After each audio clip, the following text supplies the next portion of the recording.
I am just about to start my dinner and I thought I would show you what I'm gonna make because this recipe I'm gonna make is really quick and really easy and I love it so much, and I thought this is something that other people who are traveling should definitely make because there's no cooking involved.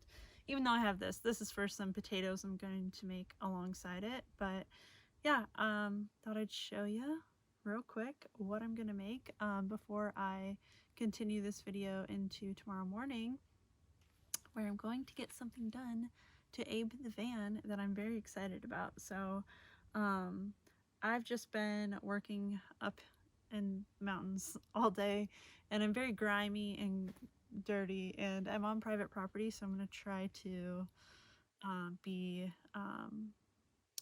going to try to use discretion with how I am filming. I don't really want to show the surroundings just for privacy.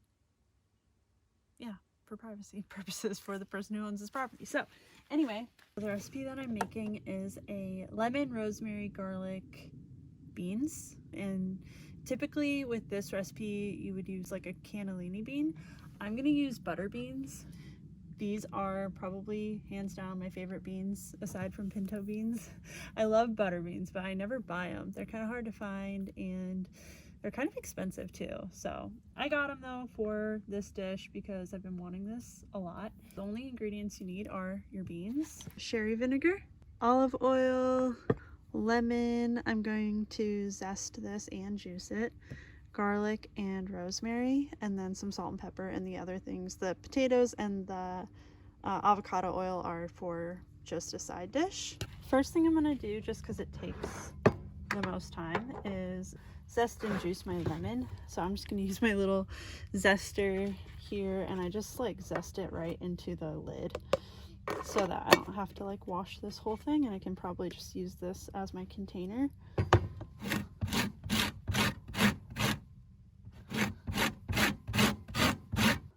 think that's gonna be good. That's a good amount. The lemon zest really makes the mixture just very, very lemony. So now's the time for a voiceover because, as you can tell, my filming needs a little work. So the first thing you do is add your olive oil to a bowl. You want to do 1/4 cup or less. I wish I would have used a little less in this recipe. And then you're going to juice your whole lemon right into the bowl. Add in a tablespoon of sherry vinegar, but if you don't have that kind of vinegar, you can use any kind pretty much. Then mince your garlic. I used 2 cloves, but you can go with as much garlic and rosemary as you want. So then you're going to add in your rosemary. And lastly, the lemon zest. Then you want to mix that all up with a fork or a whisk. Then add in your beans, and you want to make sure you drain your beans. I didn't film that here, but I did do that before adding it to the mixture. Then add in salt and pepper, and you can be really generous with these. I am. Then I like to just let it sit and marinate while I make the rest of my meal, whatever that's going to be, and enjoy.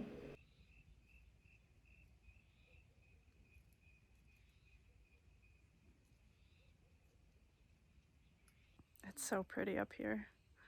I'm above the fog line, so that's the fog, and then the town is below it. And way out there is the ocean.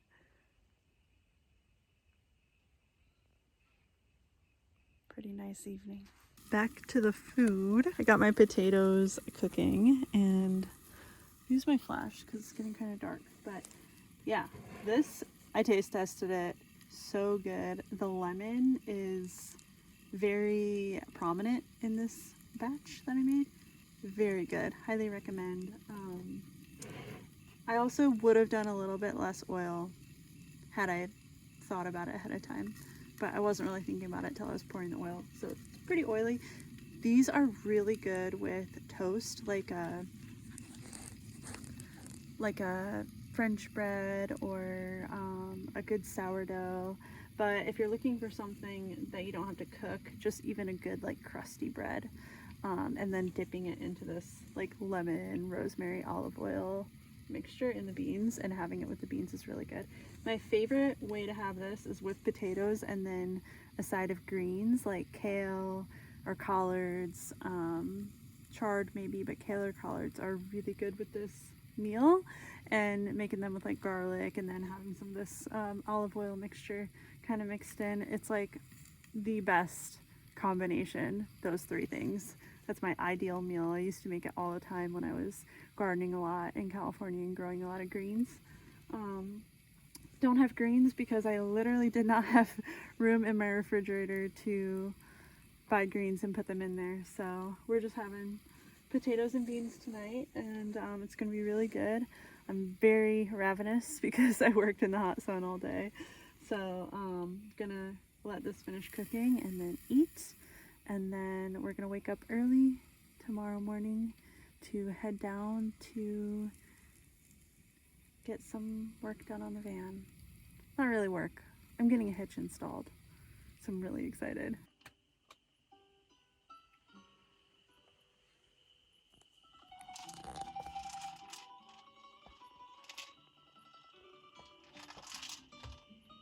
Okay, I am as cleaned up as I can be and had my dinner. It was so good, so fulfilling, so I'm really glad that I made that tonight.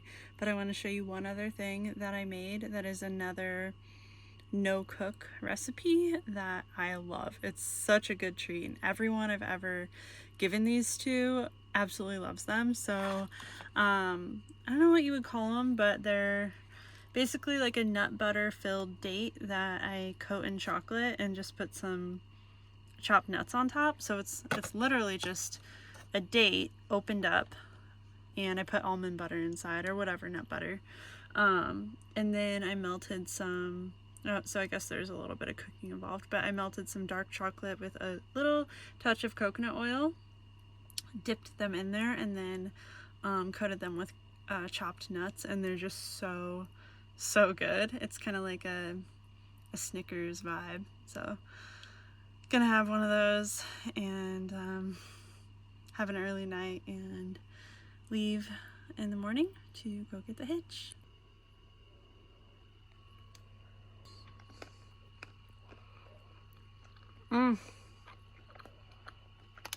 Amazing.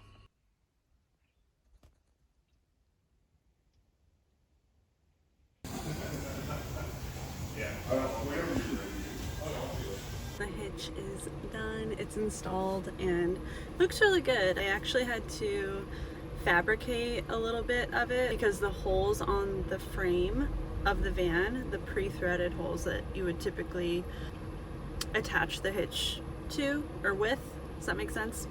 They weren't lining up properly with the hitch, so they made the holes on the hitch bigger and then used like some larger washers to make sure that it was all going to stay attached really strongly, and it looks good. So I'm pretty happy with it. The guy was an hour late for the appointment. The appointment was at 8 and he didn't arrive until 9.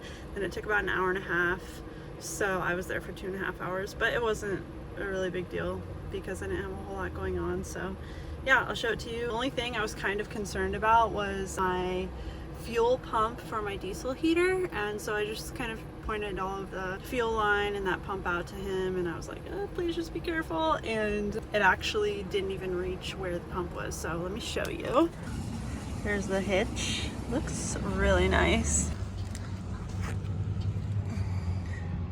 So you can see where the hitch attaches to the frame, and that's where my fuel pump is for the diesel heater. It was the air intake that I was worried about. They thought they might have to move that, but ended up not having to at all. And then I also wasn't sure about the exhaust here, but the hitch doesn't, you know, get that close to the exhaust either, so it worked out really well.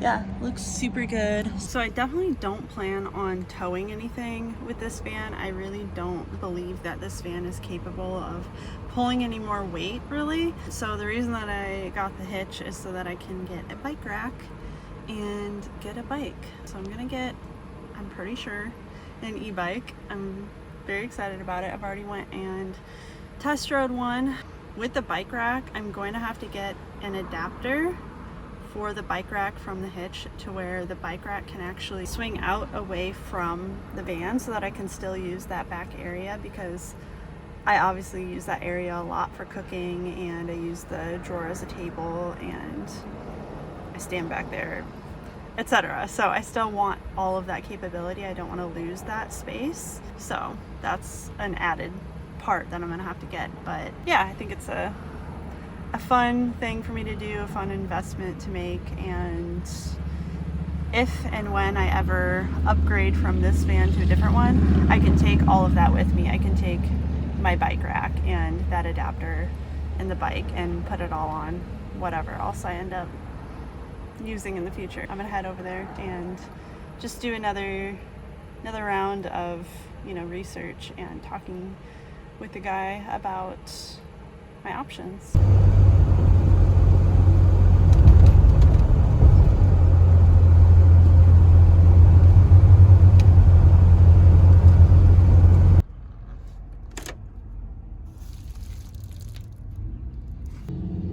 This is where we slept last night while on our way up to Mammoth. This was definitely not the quietest place to sleep overnight, and I didn't get the best sleep, but it was convenient. Ellylon and I are on our way out to Mammoth for about 5 or 6 days, and I wanted to get started on driving yesterday, so I drove what was supposed to be a 2-hour drive. Really ended up being about 2 hours and 45 minutes with traffic. I definitely was driving at the wrong time of day, but it's fine. It's probably about, I think, just before 7 a.m. right now, so I'm gonna make some tea and eat something quick and then get started on the rest of the drive, because I think it's about 4 hours. And yeah, I'm gonna drive through Yosemite, which will be so beautiful. I'm going to get out of here and start my drive.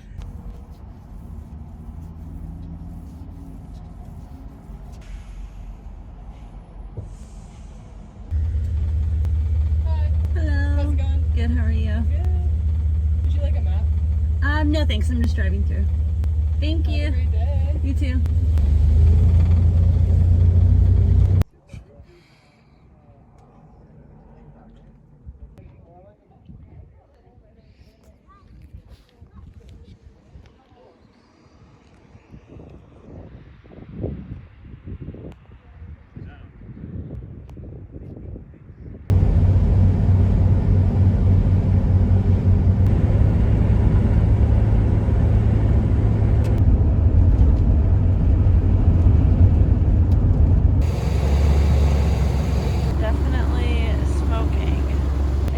Feeling that my brakes were going to struggle,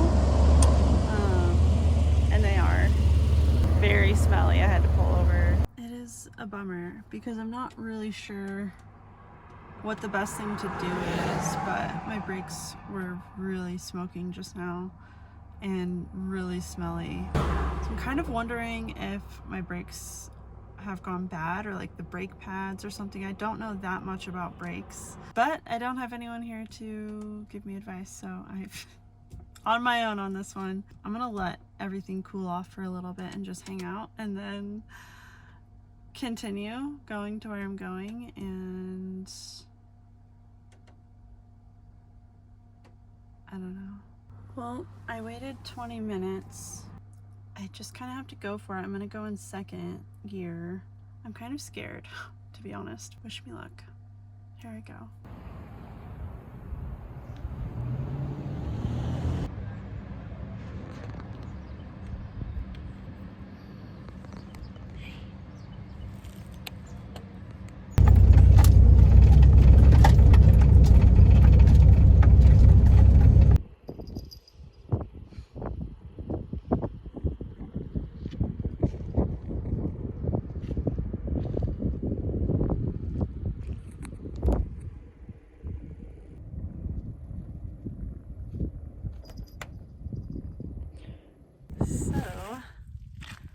we made it to our spot after going to 5 different mechanics because no one would answer their phone, which is odd.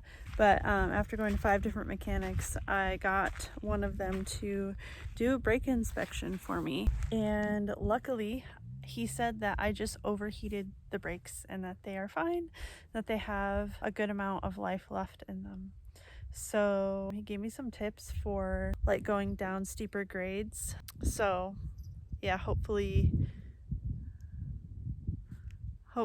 going forward I can do that a little better, because that's not the first time that's happened where I've had my brakes smoking. So I thought they were going bad, but if he was right, which I have no reason not to trust him, then I do still have some life left in them. So I feel so much more relieved. I was definitely worried that I had like done something wrong, but luckily I don't think I did. We are in Mammoth and it's so beautiful. I'm so happy to be here for the next like 4, 5, 6 more days. So I think I'm going to probably end this here. I'm gonna make some dinner before it gets dark and then potentially walk to a hot spring since it's getting cooler out. And yeah, I'm gonna make another video while I'm here. I also wanted to just mention that yesterday was 1 year of living in this van for me and Ellylon. So we moved into this van full time on October 1st of 2023. So we've been in here for a year. We were in another vehicle with my former partner before that for about 8 months. So it's kind of crazy to think that I've been in a vehicle for that long. Over the past year, Ellylon and I have really made this little tiny van home. And yeah, I don't know what the future holds or like what the next year holds for us or this van or whatever, but I'm excited for it. If you have questions about my first year living in this van, then let me know, and perhaps I can answer those in the next video. Hope everyone's having a beautiful day, and gosh, yeah, we'll see you soon.